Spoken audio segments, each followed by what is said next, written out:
Hey everybody, today is Monday, February 5th, 2024. Coming up on the show today, from the Amazon TV series Mr. and Mrs. Smith, editor Greg O'Brien. I know just enough to be dangerous about everything. And so I think, and hopefully the people that I work with would agree, I think it becomes helpful to have an editor's perspective on everything that's happening.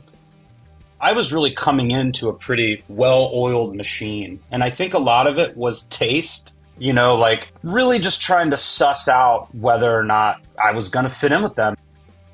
One thing that was cool about the way that Caitlin laid out this show, and I would recommend this to all editors, she found a way to make this budget and the schedule work without us turning over cuts while we were filming.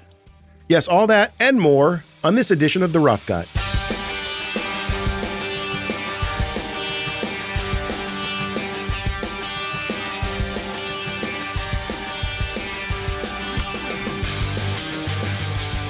Well, hey there, Matt Fury here. Please bear with me, I'm operating at about 50%. I just got finished with Sundance, had a fine time, talked to a lot of cool editors, and hopefully you saw some of those interviews on avid social media channels. And then when Sundance was over, I got sick. Again. Brutal. Anyway, my apologies for the sketchy vocal performance I'm giving you today. But all that is besides the point anyway. We're here to talk editing.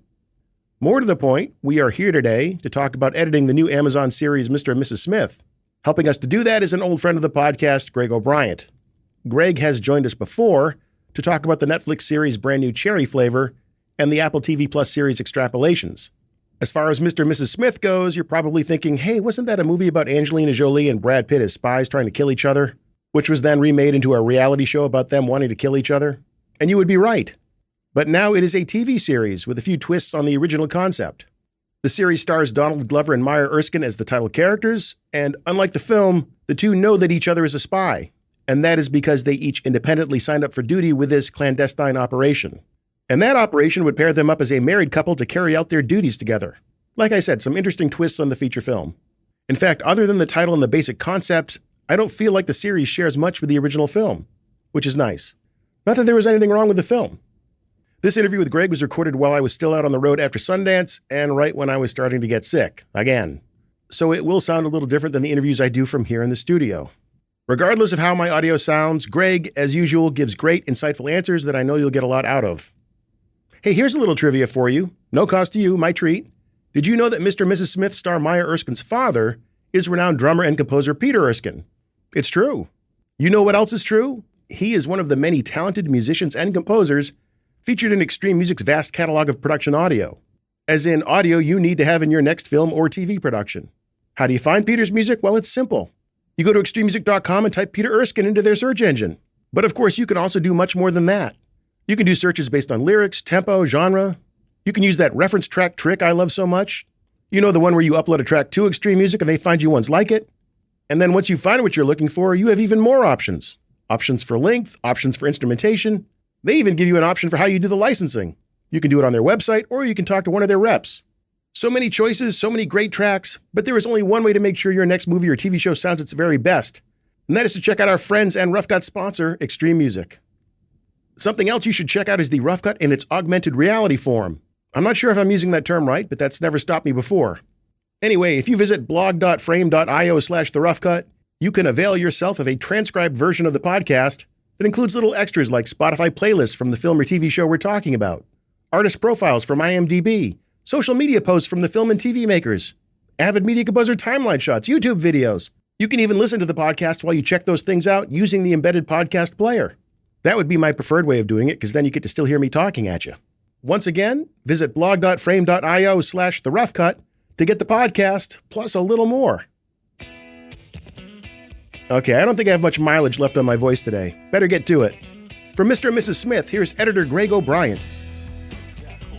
We're all over. There's all kinds of places we can go with this. I'm ready to party. When aren't you? Mm-hmm. Well, Greg, for those wondering, how is this series different or similar to the feature film from 2005? Great question, because I would say it is not very similar, although technically it exists in the same storytelling cinematic universe, which there are some hints kind of buried in episode 4. but there was definitely an intention on all of the filmmakers' part throughout development, and certainly on our part in editorial, to tell a totally different story with a totally different tone. One of the things that Francesca Sloan, the showrunner, talked about a lot was the kind of storytelling sandwich, if I'm getting this right, and I might be messing it up a bit, but it was like the relationship is the bread and the spy stuff is the meat of the sandwich. So it's there, but the ratio should be skewed towards the relationship parts. Because I think what all of us really wanted to do was tell a story about modern relationships, why we get into them, why do we stay in them. And if you think about it, the whole setup of this is a bit like online dating, or at least that's kind of how I looked at it. You show up and you meet somebody and you kind of see like, how far does this go? Sometimes it goes for a while and sometimes it stops short, but it's always for totally different reasons. Now, obviously, John and Jane in our case have a pretty dire and immediate reason to stay together, but I think that it was much more about heart than it was about action. And hopefully we achieved both, because in shooting, if you think about the ratio of the show, the action kind of comes in bursts. It's a real slow burn, and then there's these bursts of action. And I think that really allowed them to get into the action and really spend time on it to get it right, to get all the sides of it, to make these dynamic sequences. And then, the rest of it's like a lot of talking, but they have great chemistry. They do. And you certainly notice that in terms of how it compares to the feature. If memory serves, last time we spoke was, I think, last spring. Mm-hmm. And that was for the Apple TV Plus original series Extrapolations, which you did with your frequent collaborator, Scott C. Burns. I didn't notice any clear connections on Mr. and Mrs. Smith to anyone from your past. So that begs the question, how did you get both the editing and co-producing gig for this series? Kyle Ryder and Isaac Hagee, who were the editors for Atlanta and are both great editors, great dudes. They work with Hiro Murai, the director, a lot, who also directed most of Atlanta and the first 2 episodes of this show. And I think Kyle sent me a text one night. We were friends socially, and he sent me a text one night saying, "Hey, I think this Mr. and Mrs. Smith remake show is cooking with Donald and Hiro and the Atlanta guys. Would you want to work on it?" And I'm like, "Yeah, of course." And then come to find out what the deal was is that they had shot Atlanta season 4, but they hadn't edited any of it. And Hiro was committed to directing the first 2 episodes of Mr. and Mrs. Smith before they could get into editorial on their in the can Atlanta season 4. So they had to kind of get the first 2 episodes in the can and then go away for months. So they asked me to come on and do kind of what I've done for Extrapolations and Brandy Cherry Flavor and some other shows, which is sort of edit this thing. And so I met with Caitlin Waldron, who's the post-producer for the show. She also did Atlanta, Baskets, a bunch of other great shows. And her and I got along really well. So her and I kind of ran this in the background while they were off doing Atlanta. And then Hiro, Kyle, and Isaac, with their assistants, Cam and Jen, they did episodes 1 and 2, kind of treated it like a pilot. It was happening kind of off to the side, and I was working on the other 6 episodes. And then as we kind of came to finish, we all sort of dovetailed it together and kind of mixed and matched on some of the episodes a little bit. I think I asked you this last time, but I think it's worth revisiting, and that's the co-producer credit. Mm-hmm. I believe you had that on Extrapolations. Mm-hmm. How is that role or that title or that function, however you want to frame it, important in the career of an editor? What exactly does it entail, and what does it do for your career overall? I don't know if it does much. I mean, it's kind of a bespoke thing. I mean, I tell everybody that doesn't know me when they ask this question that because I went to film school and have done some other roles on some films and TV shows, that I know just enough to be dangerous about everything. And so I'm going to weigh in on everything no matter what. And I think that it becomes, I think, and hopefully the people that I work with would agree, I think it becomes helpful to have an editor's perspective on everything that's happening. Whether it's reshoots or color or sound, visual effects, music. I mean, I think, there are On a film, it's so much different because it's a director's medium. And TV is a writer's medium. And I think a lot of times these writers appreciate having a technical head in the game with them for some of this stuff because, a lot of writers don't come from a production background. Because I do, I think it helps me give them another perspective when they're trying to figure out, like, well, I like this song and I like that song. Which one's better? And I think sometimes having someone that comes from a background of storytelling also and technically can say, like, well, this one's good, but it peaks out a little bit here. It's not going to sound right when we mix it. Maybe this other one would be better if it's a 50-50 coin flip. That's a example I just pulled out of my butt there. But I think you could apply that to almost anything that happens after editorial. And the producing thing really just means everything comes through my room before it's finished. So on Mr. and Mrs. Smith, I was heavily, heavily involved in creating the score with Francesca and David Fleming and Donald Glover. And I was heavily involved with approving all the VFX and getting all the sound work done, working with Harbor Sound. So it's just a way of thinking about once we start editing, everything comes through my room before it's done, whether it's another editor's cut, a VFX shot, a licensed music cue, a score cue, whatever it is, it's going to kind of come through me. And I think that's how in TV, what makes it special when it works is making it all feel like it's done by the same hand. And I think running it all through my room is great because no matter who's in my room, they can weigh in. It's not just me. Francesca might be in my room. The other editors might be in my room. Like whoever's in there, but it's all going to come through the same. We're going to squeeze it through this tiny pipeline at the end. And hopefully that adds a level of consistency to it all. Well, you mentioned that Isaac and Kyle were your point of entry into the series. Interviewing with Francesca and Donald, what was that process like? What did you talk about with them? Yeah, I didn't interview with Donald, actually. I interviewed with Hiro and with Francesca. I talked to Hiro, I think, twice before I talked to Francesca. And really, I think the big thing for them was, and I think this is an interesting thing to talk about for other editors, is I think they wanted to make sure that I was going to fit in on their team. I mean, these are pretty much all of the people that made Atlanta. I mean, Francesca wrote on Atlanta, Donald was Atlanta, Hiro directed it, Kyle and Isaac edited it, their assistants worked on it, Caitlin Waldron, the post-producer, worked on it. So I was really coming into a pretty well-oiled machine. And I think a lot of it was taste, Matt. I think a lot of it was them asking me, well, like, what do you like? Like, what kind of music would you put on it? Like really just trying to suss out whether or not I was going to fit in with them. And I've got to say, it was the first time in a long time that I had come on to a show or a project completely cold, like socially. Like, I think I'd had dinner with Kyle a few times. Like, we were buds. I'd met Isaac. But, having to come into a show, especially this big, I mean, believe it or not, this show's even bigger than Extrapolation. So it's the biggest thing I've ever done scope-wise. And I think a lot of it was personality test. I mean, these guys are big on vibes. I'll say that. I am too. But these guys are really, really big on vibes.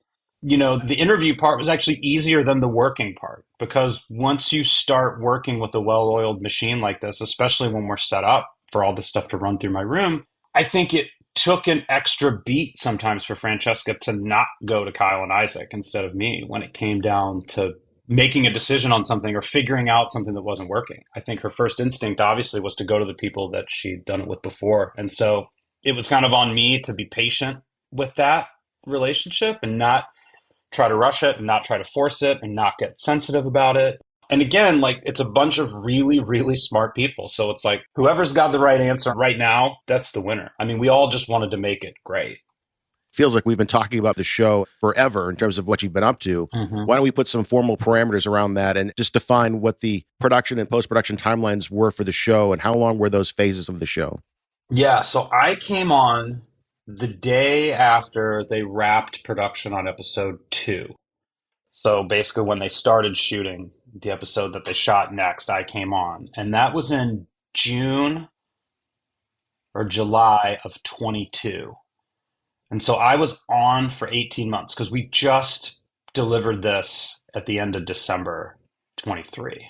December 22nd, I think we finished. So all of that wasn't editorial. I think we were in editorial for about a year.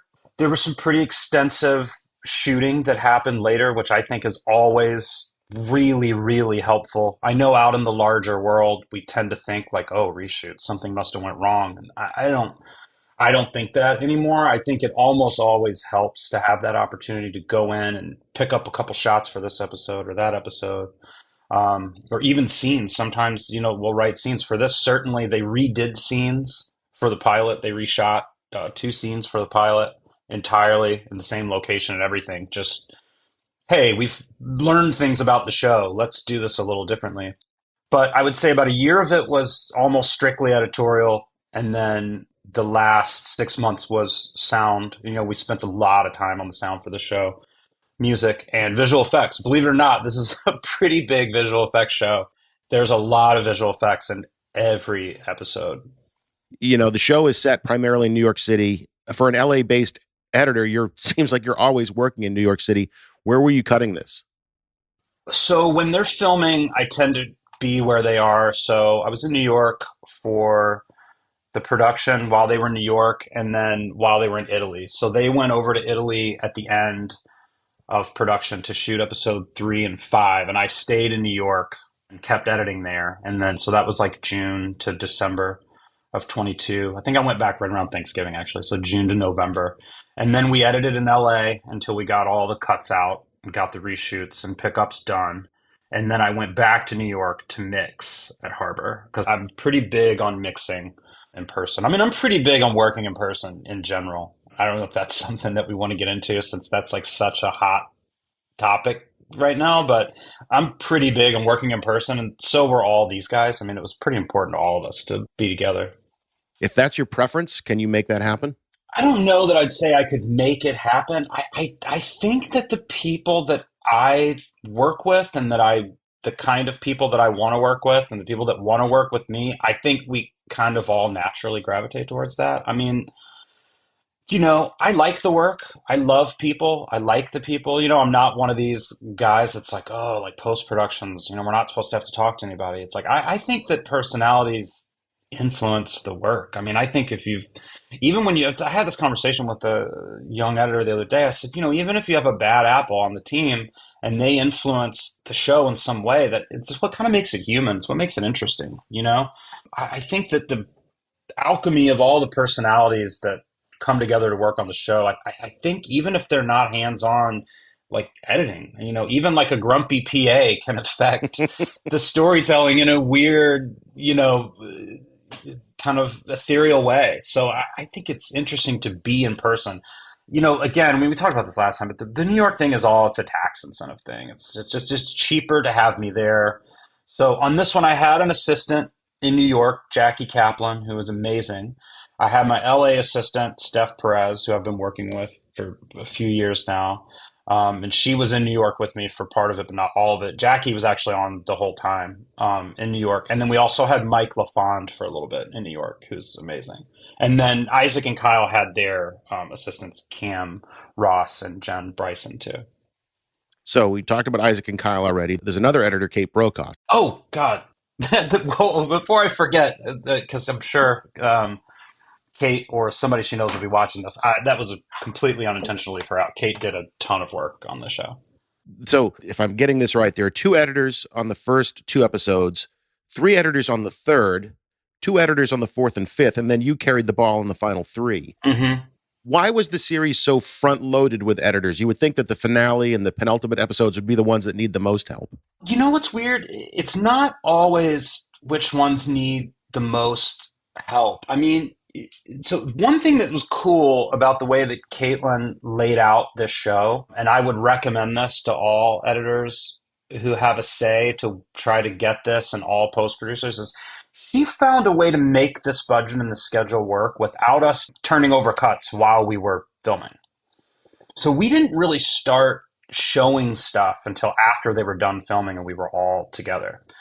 And I think that bottlenecked us a little bit when dailies were coming in, because Kate really was, I would say her help on it was really essential when the dailies were coming in, because I can't assemble all of the dailies at the same time, you know, because you kind of get an episode and now I'm building episode 6 and episode seven's half shot.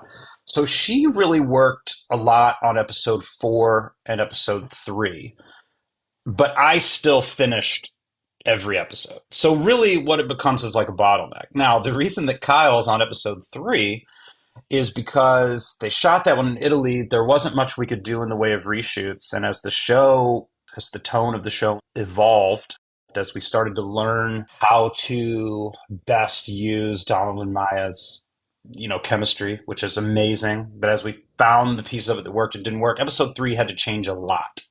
So Kyle actually helped out a bunch with that episode, figuring out how to make it work while I was doing, God knows what on all the other episodes. So it was really just hands are free, jump into this one. Hands are free, jump into this one. But I think Kate did the editor's cut and the director's cut for episode 3. And I know she did the editor's cut of episode 4, and it maybe didn't change very much at all until we did the Mexico shoot, which the whole thing in Mexico in episode 4 was shot like months and months later. So one of the things that fascinates me the most about series is the opening, how you kick things off, how you get the machine humming. Mm-hmm. And as we talked about, you don't have an editing credit on the premiere, but as co-producer, as you said, everything goes through your cutting room at some point. Mm-hmm. Tell me about establishing that premiere episode, pilot episode, whatever you want to call it. Mm-hmm. I mean, it starts off with 2 people that we don't know. Well, I guess when it starts off, you don't know anybody, but it's kind of clear that these are Smiths in their own right, this couple that we see that's hiding out, and things don't go well for them. And it sort of sets the tone of like, this is a road to nowhere, this kind of life. And I think it was a really clever way of starting the show off before we even meet Jane and John Smith. So tell me about establishing that first episode and then setting the tone in that first episode. Yeah, interestingly enough, that whole beginning was picked up later. I think that what was learned from making the show and kind of getting the show into shape was that it needed the hint that road to nowhere was there. I think it set the stakes. I think once we saw the ending of 8, which Donald directed episode 8, I think he did a really great job, but that really what we all think is a really emotional ending. I think we felt like it needed something earlier in the show to set up that road to nowhere. So I think what Francesca did in the writing of that was brilliant. I mean, I think it was a really smart way to tackle that. And of course, I mean, for anybody out there that's worked with networks, like they're never going to turn down like an action set piece beginning with 2 famous faces. So it kind of worked for everybody. We brought up the network, and they'll never turn down an action set piece.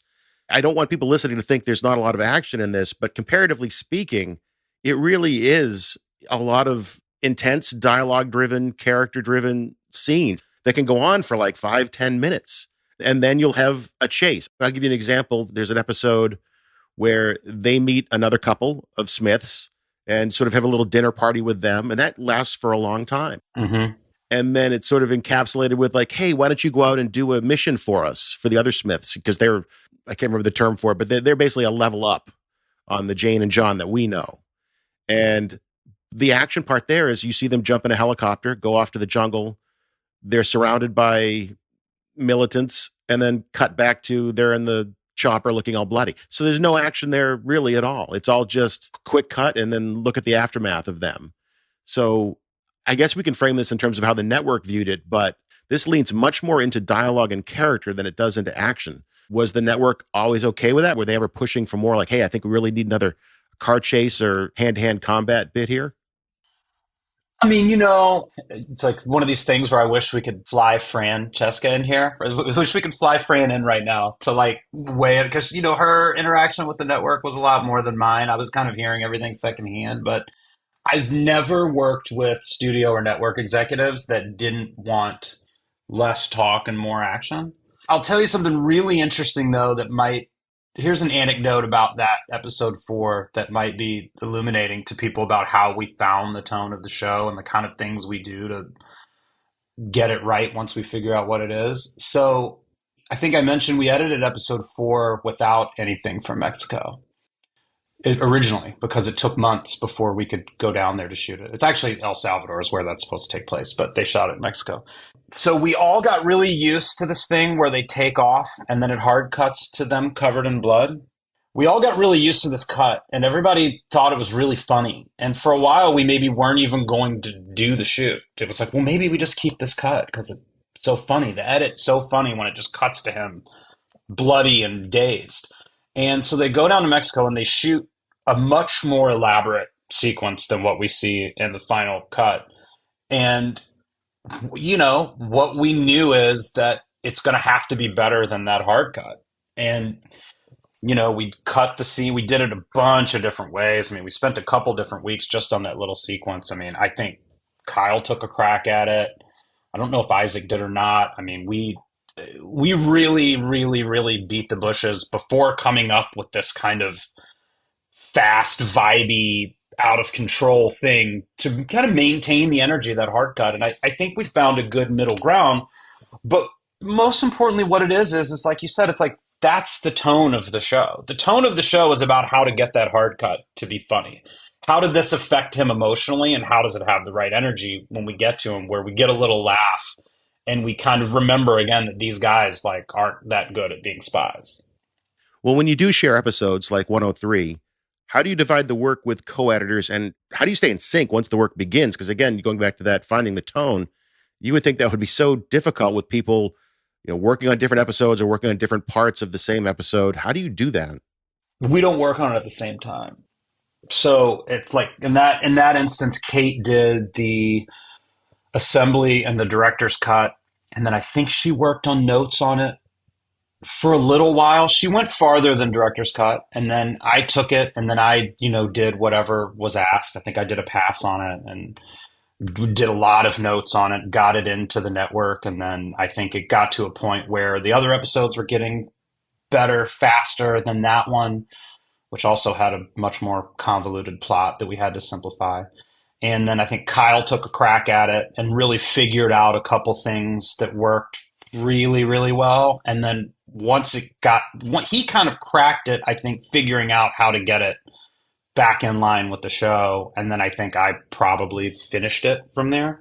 But I think the trick is I mean, your question is so good, because I talk to people. I mean, I've worked on reality shows where like somebody has an act and somebody has another act, and there's a finishing editor that kind of goes through it. And I could not imagine doing it that way in the kind of world that we're in on a show like this, because the tone it's hard. And one of the biggest things about being a producing editor, and tone is a great example of this, but communication is absolutely the key to this whole thing. It's like you have to be, and this is why being in person is so valuable to me, because you sit down at lunch together and you're all kind of, you know, you're talking about the world, you're talking about life, but you end up talking about your episodes. And it's like, oh, well, I found this thing that's really good. And episode 4. And then maybe that triggers whoever's working on episode 6 to say, hey, I have something like that I wasn't going to use. Like, wouldn't it be interesting if I used that? And then now these things will plug in together.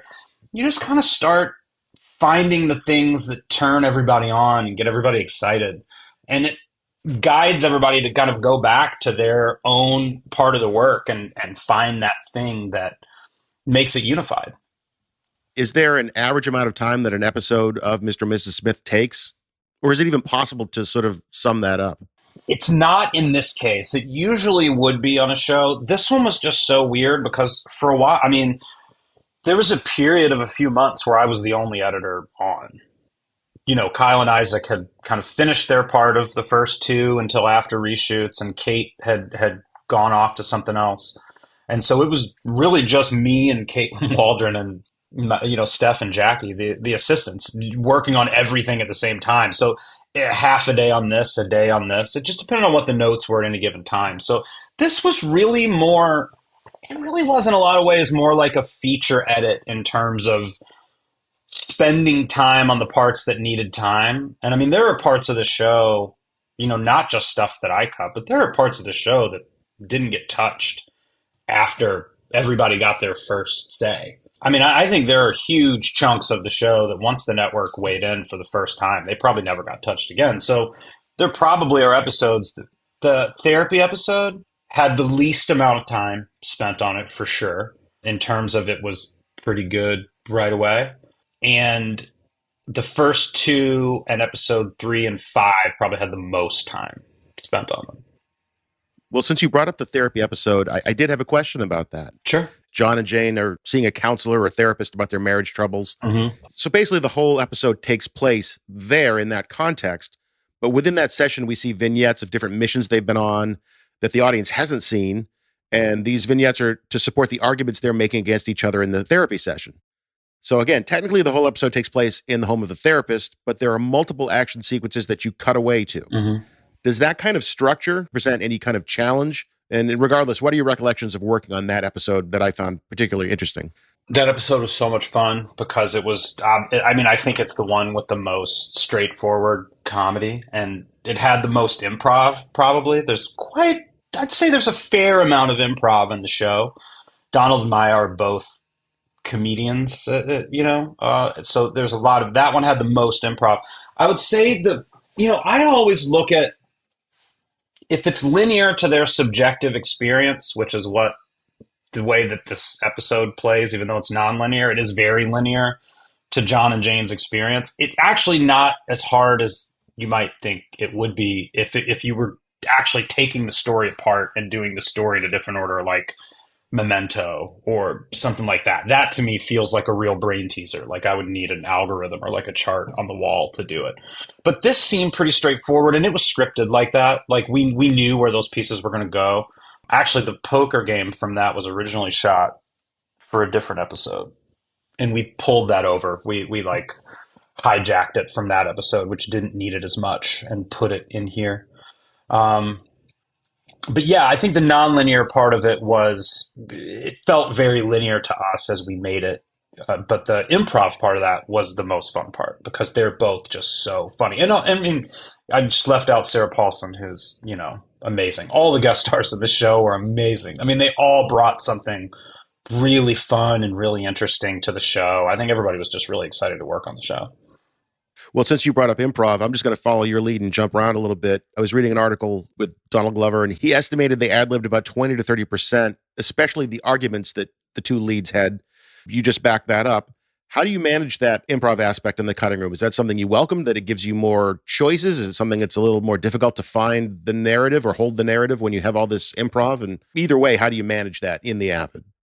Yeah, I love it. I mean, I love it. I think it brings such a good energy to things. I think it feels much more alive and urgent and, when you're doing it, even a little dangerous. It's kind of a high wire act. I come from an improv background, weirdly, because I did so much unscripted, like reality TV. And then one of the first movies I ever cut was called The Lie. It was a Sundance movie in like 2011, which was completely improv. And I welcome it. I mean, again, you need to factor that in for time. I mean, on a regular TV show schedule, I would be pissed because you really have to watch it all and kind of catalog it. It's a little bit of a different process. When I edit regular dailies, I'm pretty fast because I want to get it on its feet quick and then decide what's working and what's not working. With improv, you kind of can't do that. And sometimes it's even hard to keep your camera language because if you want to keep a little improv jag going, sometimes you've got to go to a shot that you don't necessarily want. And so luckily we had the tools to do a little ADR later to tie some stuff together. We had the time and the budget to bring them in and say, hey, we need this little off camera line to tie this piece to that piece. But that big woods fight in the improv episode or in the therapy episode there was a lot of improv in that. And I think you talked about this a little bit, the challenge of mixing action and dialogue. The finale features an extended sort of cat and mouse style chase sequence between Jane and John, one that is punctuated with dramatic beats within those chases and those fight scenes. So this episode is probably the most evenly mixed between dialogue and action, whereas opposed to the other ones lean more into dialogue. Do those constant swings between the two types of editing change the way you work or approach the material like you did in the finale? It certainly influences each other.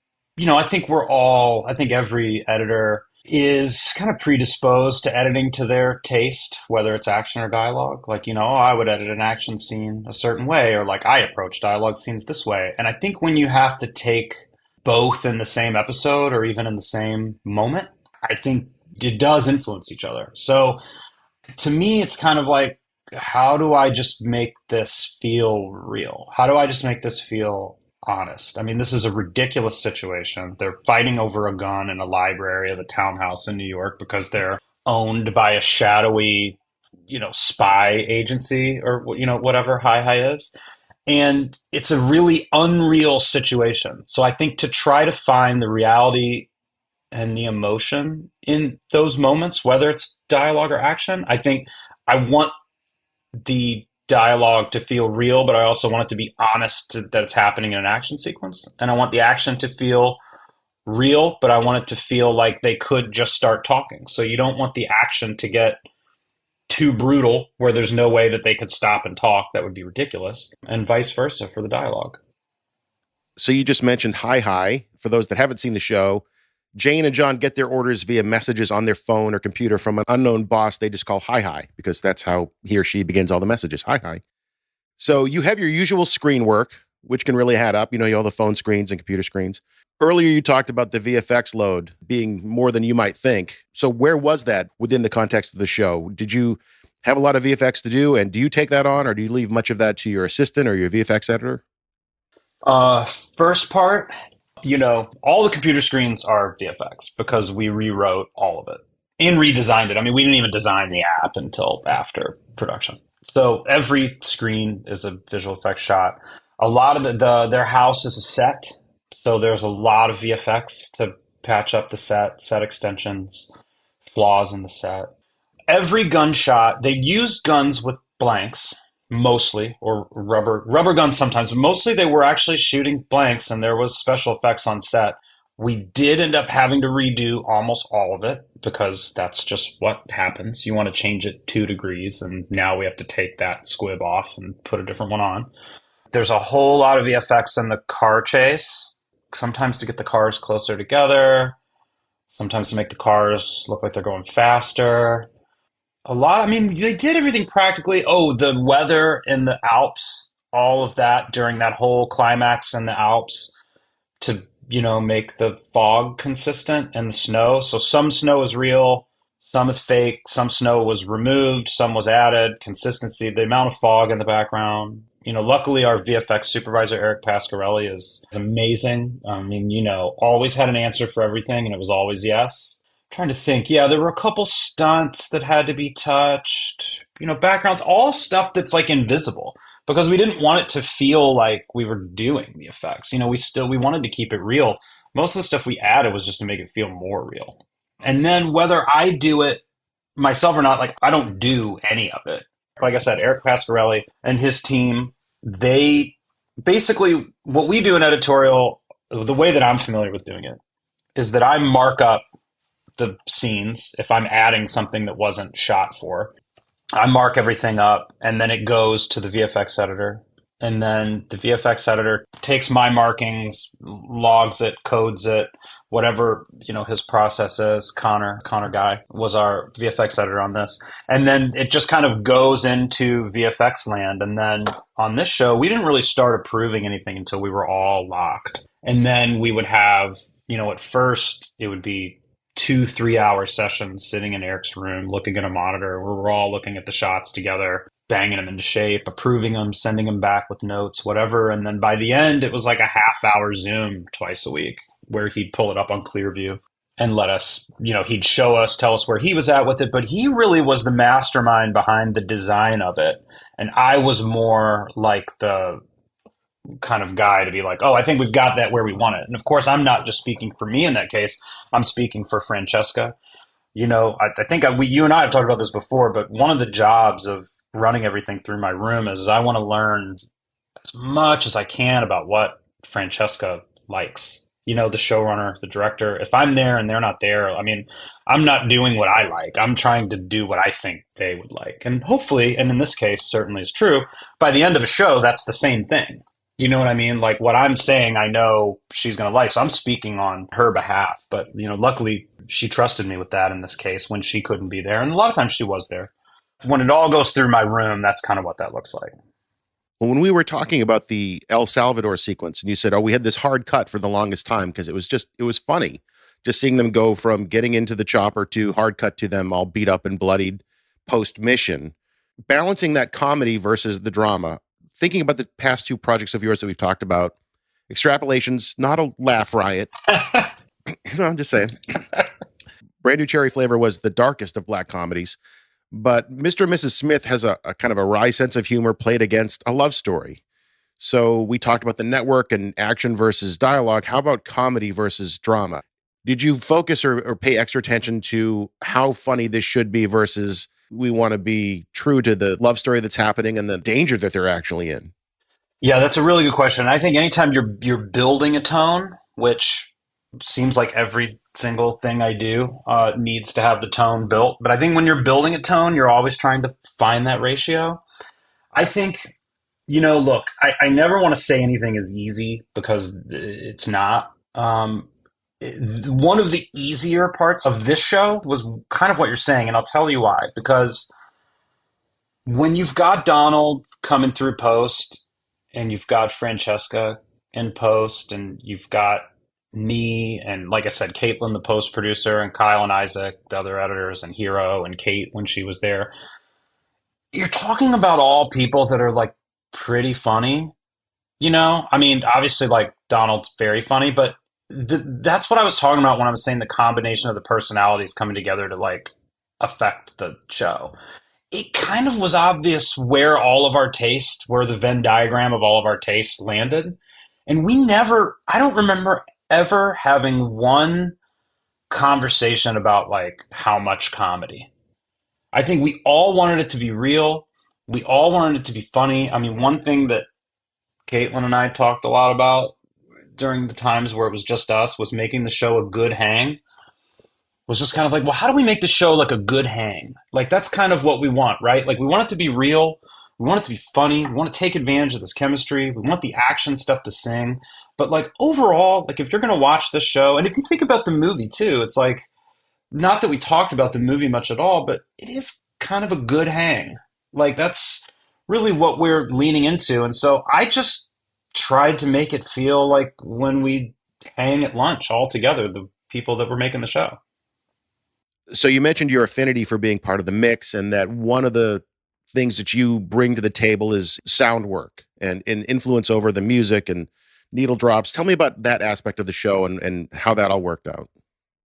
I think in terms of, this was like one of the great joys of me working on this show is that I never had to break my iPod playlists out because you've got Donald, you've got Francesca, but Donald's literally a musician with great taste. Francesca's a lover of music with great taste. We had Jen, the music supervisor from Atlanta, who had done some good job on that. We had Donald's co-producer, Fam, who's also a music lover. So we had a lot of music minds in the room, which didn't require me that much for the needle drops. We never were at a lack of great choices. All I would do is weigh in on whether they were good for the story or not, or whether technically they would hold up, because sometimes they'd come up with this really great old song and, I'd say like, if you have another option, I don't know that this is going to sound great when we get into the mix. Maybe change it for that. But where I did spend a lot of time on the music was with the score, which was really, really, really hard to figure out. Like probably the hardest score I've ever had to figure out. In Temp, I mean, we started with a very 70s feel, like a very 70s 3 Days of the Condor, almost Quincy Jones-esque feel. That wasn't really working. We got into more modern stuff. That really wasn't working. We tried to mix them. That really wasn't working. And then when we stopped trying to do that and we scored the show in Temp, really emotionally, it started to come together. And we started to learn a little bit about the show. And that's really one of the big watershed moments of figuring out the show was when we got a really emotional score on it. We started to learn like, oh, these parts of the show, this is the show. We were right all along. This is great. And that helped us sell it to everybody, to each other, to the Amazon. It really helped us sell it to each other Now, surprisingly, that is not at all what the final score of the show is, in a way. When we brought on David Fleming, the composer, one of the first things he said is, this action needs a lot of love. And we were like, yeah, you're not wrong. And he figured this out almost right away. I mean, there is an astonishing number of V1s of his in the show where we didn't even note it. We were just like, oh, yeah, you nailed it. Move on. Now, there were cues that took a while to figure out. The one in the panic room in episode 8 took a while to figure out. But I don't think he ever got past like a version 4. I mean, he had a vision for it right away and got in there and did it. I think everyone that worked on the show would probably agree that that score is a tonal buoy to the whole thing. Really, I mean, I think everybody across the board on the show was like, "Oh man, this is great. It finally feels done now. Like it finally feels like it's finished because we did all of the score at the end. We didn't do much while we were cutting. We temped while we were cutting. And then we didn't do any work with Dave until everything was locked." Well, if I haven't been putting you on the spot already, I'm kind of going to do it now. Whether it was Kyle or Isaac or Kate, were you able to learn any techniques from any of your co-editors? You know,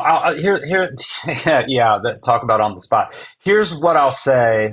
If Kyle or Isaac or anybody that knows them are listening, I would ask for earmuffs at this point. They both are really kind of cool customers in terms of they don't rattle. And I think that was something I needed to see. I mean, you know, I'm on like year 10 of this journey of doing shows that I like. I mean, I've been editing for like 20 years, but before that was a lot of reality and like super, super indies. But as far as like union big shows, you know, I'm on year 10, but in a lot of ways it doesn't feel like it, you know, and I think we all suffer from imposter syndrome. And I think, you know, I mentioned earlier being brought into a team that's like a well-oiled machine. I think also brought into a team, in my case on this, that I really admired. I mean, Atlanta, I think, is one of the best shows ever made. And, you know, so to be invited to come in to this was really flattering, but then to be invited to kind of be the producing editor for it was a little intimidating. And so seeing Kyle and Isaac and Hero just approach the work every day, like, it's fun. And look, we're figuring this out. And if we don't figure it out today, we'll figure it out tomorrow. You know, I think all of us as editors need to see that every now and then, that it doesn't have to be all stress and anxiety. Like, it should be fun. Like, it should be enjoyable. It should be engaging. Even if you're working on challenging material, like, we should be finding a way to do this that doesn't kill us. You know what I mean? And I think I lean towards being a bit of an anxious person and neurotic anyway. But to see them not do that and just how calm and cool they were about the whole thing was really inspiring, honestly. And I'm going to take that with me to future shows for sure. Well, I often end these interviews asking about the biggest challenge of doing the film or the series. I think this time I'm going to turn it around and end on more of a positive note and ask, what was the most rewarding aspect of doing the series?